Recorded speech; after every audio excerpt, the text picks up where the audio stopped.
안녕하십니까. 강병가라 시즌2 들어가겠습니다. 이왕호입니다. 강희준 선생님 반갑습니다. 예, 안녕하세요. 강인영입니다. 네. 네. 저번 시간에는 우리가 그 부동산 문제를 얘기했죠. 빌라왕 얘기했고요. 오늘은 여러분과 함께 또 이제 학교 폭력, 우리 학부모님들의 가장 중요한 부분 같아요. 이야기를 좀 들어가 보도록 하겠습니다. 예. 강희준 변호사님 뭐 학교 폭력 관련돼서 많은 또 활동을 하셨던 걸로 알고 계시는데. 예, 변호사로 그 가해 학생, 학교 폭력 가해 학생들에 대한 행정소송도 좀 변호사를 많이 했고요. 그다음에 최근에는 또 이제 학교폭력 대책위원회 결정에 대해서 그 당부를 또 심사하는 행정심판위원회라고 있습니다. 거기에 또 위원으로 활동하다 보니까 이제 여러 가지 학교폭력에 대해서 경험을 하고 있습니다. 네, 저희 때는 이게 학교폭력이라는 게 음지에서 많이 좀 있었던 것 같고. 강인영 변호사님도 이게 혹시 가해자셨나요? 피해자셨나요? 저는 뭐 보통 피해자였어요. 중학교 때 제가 야구 선수로 활동한 적이 있거든요. 그래서 많이 맡기도 했습니다. 네, 그러니까 그때 저희 때도 마찬가지인 것 같아요. 그게 음지에서만 이렇게 있다 보니까 앞에 보이진 않았는데 지금 어쨌든 간에 이제 밖으로 나오면서 그런 피해에 대한 것에 대한 호소들이 법률적으로 이루어지는 것 같긴 합니다. 그 법률적 용어에 대해서 한번 좀 말씀해 주시면 감사하겠습니다. 그 학교폭력이라는 것은 피해자를 보호하고 가해 학생을 선도 교육시키고자 목적으로 제정된 학교폭력 예방 및 대책에 관한 법률이 있거든요. 법률이 있군요. 거기서 학교폭력이라고 하는 것은 이제 정의가 되어 있습니다.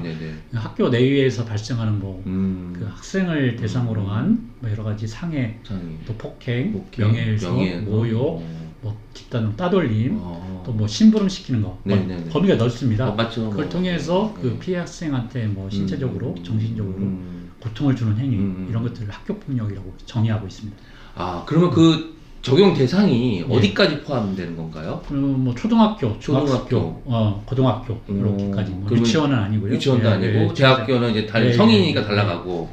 이렇게 되는구나. 그러면은 이렇게 이런 적용 대상에 대한 이제 어떤 학교 폭력이 생겼으면 그것에 대한 절차들이 있을 건데 어떻게 진행됩니까? 일단은 뭐 그런 사건이 발생하면은 신고를 할 거 아닙니까? 그 신고를 하면은 그 학교폭력 대책 심사위원회라고 있습니다. 그걸 뭐 줄여서 학폭위라고 하는데 학폭위에서 이제 심의를 하기 전에 그 전담 기구에서 그 학생들을 이제 조사를 합니다. 그래서 정말 이게 학교폭력이 맞는 것 같다라고 하면은 심의위원회 개최를 요구하고, 그 개최를 요구하면은 심의위원회에서 그 피해 학생, 가해 학생 그리고 그 부모에 대해서 참석을 통보를 하고, 그 참석을 하시면 이제 그거에 대해서 심의를 하십니다. 그래서 심의를 해서 이게 학교폭력이 맞다라고 이제 판단이 내리면 그 학교폭력이라고 인정하고 그 가해 학생과 피해 학생에 대한 각호 처분을 합니다.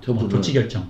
소위 말하는 뭐 서면 사과, 뭐 전학 이런 것들을 합니다. 그러니까 아까 좀 전에 마지막 말씀하셨어요. 결국은 최종 결론은 이 조치 결정이거든요.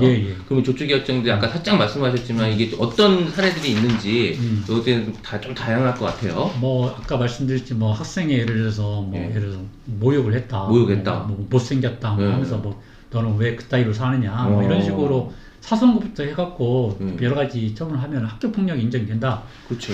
그러면 이제 그 심사위원회에서 이제 여러 가지 세부 기준이 있습니다. 그래서 그 폭력의 심각성, 고의성, 또는 뭐 지속성, 또 화해, 반성 이런 걸 고려해서 0점에서 20점까지 쭉 이제 판단하거든요. 그래서 뭐 1점이면 뭐, 20점이면 얼마, 뭐 이렇게 조치를 하는데 제일 적은 조치가 예를 들어서 서면 사과, 1호 처분이, 그럼 뭐 예를 들어 사무처분은 학교에서 봉사, 또 사회봉사, 또 뭐 예를 들어서 학급 교체, 뭐 출석 정지, 전학 이런 처분을 하게 됩니다. 그러면은 여기 뭐 이것도 있지만 퇴학도 있고 뭐 여러 가지 있을 거 아닙니까? 그 퇴학은 구호 처분에 있는데 우리가 의무교육 대상자인 초등학교, 중학교 여기는 이제 퇴학 처분을 못 하는 거고 의무교육이 있으니까. 고등학교는 퇴학 처분 할 수 있지만 그래서 그때는 이제 그 중학교, 초등학교 학생들한테는 전학 처분이 제일 강한 처분이죠. 근데 이게 저희가 항상 느끼는 거지만 아이들 싸움이 또 부모님 싸움이 돼가지고 뭐 부모님 쫓아와서 뭐 하고 우리 아이는 이렇게 처분받으면 안 된다 보고하고 하는데 이런 사태들 보면서 이제 많은 문제들이 발생되는 것 같은데 그러나 조치들이 어떻게 일어나나요? 그렇게 일어나는 것들이? 그래서 뭐 사실상 이제 사소한 것일 수도 있지만 잘 소통을 했을 때는 네네. 그냥 가볍게 끝낼 수 있는 거, 사과하고 끝낼 수 있는 것들이 좀 이제 그 정도가 좀 소통이 좀 잘 안 돼서 그쵸. 심한 경우에는 아까 네. 말씀드렸듯이 뭐 여러 가지 처분이 이제 내려지잖아요. 예로부터 이제 쭉 처분이 내려지는데 네. 그게 이제 문제는 가해학생 같은 경우 생기부에 기재가 되다 보니까 생기부에 기재가 돼서 그거에 대해서 이제 그 가해학생이나 부모님 입장에서는 생기부에 기재되는 것을 그렇죠. 최악으로 생각합니다. 부모님 입장에서는 그게 기재가 되니까 그래서 그런 것 때문에 그렇군요. 고등학교나 네. 대학교 갈 때 이제 생기부가 또 중요하지 않습니까? 그렇죠. 저 생각이로. 그래서 그런 부분들을 그걸 막으려고 이제 여러 가지 이의를 제기하고 그러죠. 그 요즘에 또 연예인들도 보면은 그 학폭을 누가 과거 했다 안 했다 가지고 뉴스 나오고 그런 것들이 흔적이 남으니까 그러니까 그렇게 그것 때문에 더 부모님들이나 아이들 입장에서는 자기들이 그 관련성에 빠지려고 하는 것들이 있는 거서 그런 건가요? 그러면? 아 그런 그렇습니다. 부분 이런 부분들이 모여 있는 것 같은데 그럼 이렇게 보면은 또 보면은 이제 요즘에 드라마나 이런 거 보면은 이제 촉법소년이라고 해서 그러면 이게 그 촉법소년과 그 법적 테두리 안에서의 그 어쨌든 형사처벌을 받는 대상자가 또 다르지 않습니까? 우리가 예를 들어 쉽게 말하면 절도를 했다. 그러면 절도죄라고 있잖아요. 그렇죠. 그러니까 14세 이상에 대해서만 형사처벌을 할 수 있어요. 절도죄로 소위 말해 형사처벌을 할 수 있는데 전과가 발생하는데 14세가 안 된 학생들 있지 않습니까? 맞습니다. 10세에서 14세 미만 이런 학생들이 절도를 범했다. 이게 범법 행위를 했다. 그러면 그 학생들을 촉법소년이라고 합니다. 촉법소년. 촉법소년에서는 형사처벌을 할 수 없고 단지 이제 소년보호처분 이런 걸 할 수 있는데 아무튼 혜택을 주는 거죠. 근데 좀 뭐 그런 촉법소년들이 살인을 저지르고 그러다 보니까 살인을 저지르도 형사처벌을 못 하니까 이제 그 사회에서는 촉법소년의 나이를 좀 밑으로 내려야 한다. 13세부터 촉법소년 해야 하는 거 아니냐. 13세 뭐 중학생 뭐 이렇게 되지 않습니까? 그런 얘기들이 있죠. 근데 뭐 어쨌든 저희도 뭐 법원에서 그러지만 무슨 어쨌든 이렇게 볼복을 하면 다시 우리가 그 판결을 원하는 걸 올려가기도 하는데 항소를 하는데 그러면은 여기서도 학교에서 퇴학 처분을 받았거나 뭘 받았을 때 이제 불만이 쌓이거나 이러면 어떻게 해야 되는 겁니까? 그러면요? 그 학폭위 결정에 대해서 그런 처분이 있지 않습니까? 예를 들어 전학 처분을 했다 그러면 먼저 사전 처분으로 그 집행정지 신청을 할 수 있습니다. 전학을 지켜버리면 안 되니까 그걸 막는 집행정지 처분과 함께 또 그 90일 내에 행정심판을 제기할 수 있습니다. 행정심판이 아니라 그 법원에 사법부에 행정소송을 제기할 수도 있다. 그게 심판을 제기하거나 아니면 법원에 막바로 사법부에 행정소송을 제기할 수 있다. 그래서 이렇게 처리가 되는군요. 이게 어쨌든 많은 일들을 경험하셨을 것 같아요.